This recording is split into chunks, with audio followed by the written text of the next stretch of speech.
Hi guys, and welcome to Orc Big Rig update 10, I think it is.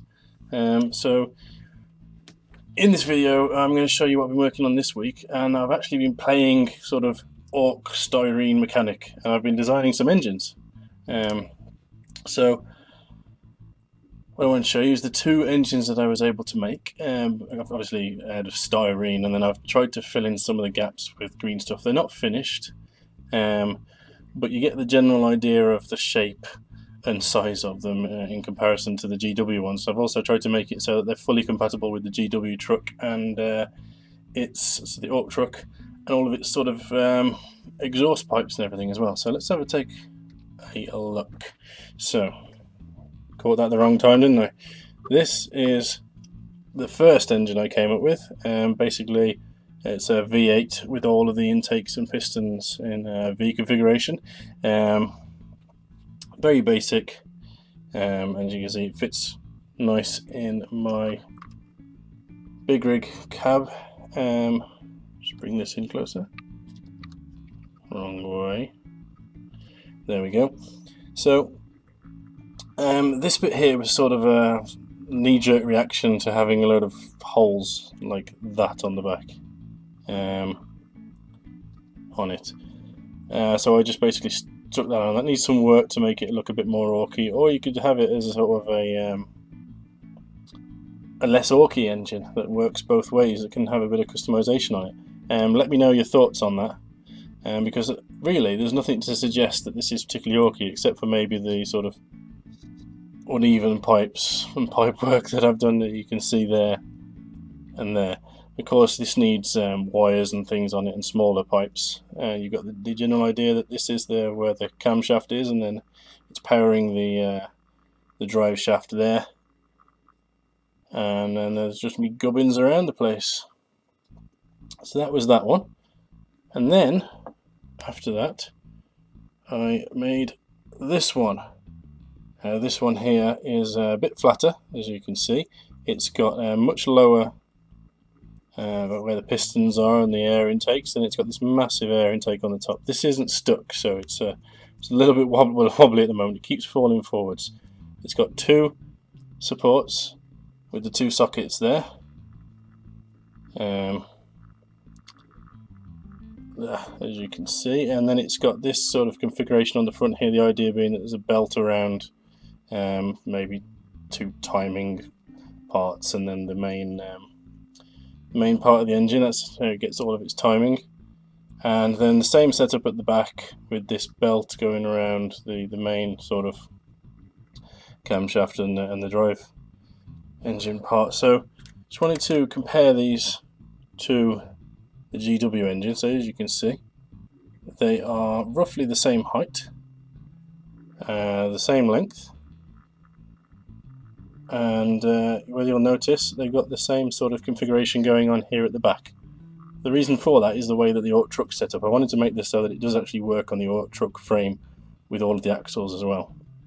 This part here where the exhausts attach on the left, I've left blank on here. I'll be doing some detail work to sort of suggest that you can plug that same part in. In fact, it does fit. I've tried it. The Orc exhaust systems do fit on both sides. So you've also got that one there with the two holes. That does fit there. Again, I'll be doing some work to make it fit properly, and then the other side as well. They still need riveting and little bits and bobs adding to them, as you can tell. But yeah, I'm really chuffed with the way these came out. The first one is a little bit more plain. I think might be harder to make look right in the end, but the second one I'm really chuffed with the way that it looks in this truck. So if I just quickly, I just want to show you how it looks in the big rig truck, and then I will be putting it into a normal truck so you get an idea of how it fits. I don't know why I felt the need to go to all the constraints of making sure it fits in with the truck, but I've got a feeling I'm going to be doing a lot of trucks in the future, and I wanted to use my own engine, so that's why I've gone that route. So that's how that looks. it adds a really mean profile to the vehicle. Look at that, that looks fantastic. Of course, that keeps dropping. So that's how it looks in there. And one last thing I wanted to show, I'll just take that off camera, was I've got a partially constructed normal Ork truck here, obviously with the extension from Foxbox on the back there with the extra axle. If I just stick a couple of wheels on this so that it looks right. Oh, wheel fell off. Ah, here we go. This is a lot more work than it should be. So that looks like a really odd vehicle. Anyway, so this is how the official engine sits on the back. Pick this up. Sits on the back, sits on the frame. So it fits there like that.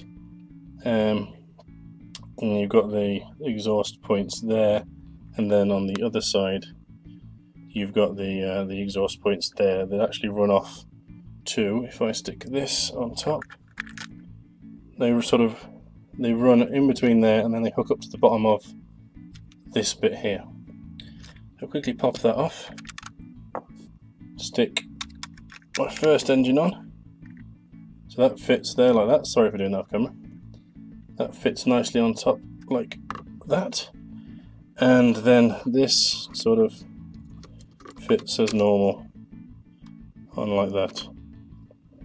And this one was slightly bigger than my other one, which caused a few problems with spacing on this. As you can see, the cab doesn't sit perfect, but that gives you an idea of how it sits in there. And if I flip this upside down, you can see how it's got the bit there which hooks up to the to the axles. So the drive shaft, this thing, fits from there to there, and so it will work perfectly with the normal truck and its axles.